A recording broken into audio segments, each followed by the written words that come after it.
Our first women's event went so well, inviting all of the moms and the women that we saw out and about while we were doing evangelism, that we decided to do a second week. Thankfully, our friend was still here, friend and fellow missionary, and so she helped lead a second week of this women's event where we talked about the reality of our hearts. We used the story of the prodigal son, but each week we talked about one of the sons. So the first week we talked about what we would refer to as the prodigal son, the one that left, spent everything, and fell into sin. Then the second week we talked about the heart of the older son and how that son was bitter and his heart wasn't right with God either.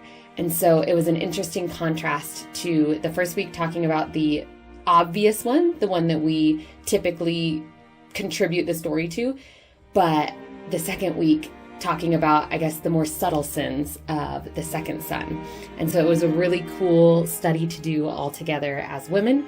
And at the end of the day, we decided that the story should really be the two sons that lost their way, because both sons, their hearts weren't right with the Father. Their hearts weren't right with God.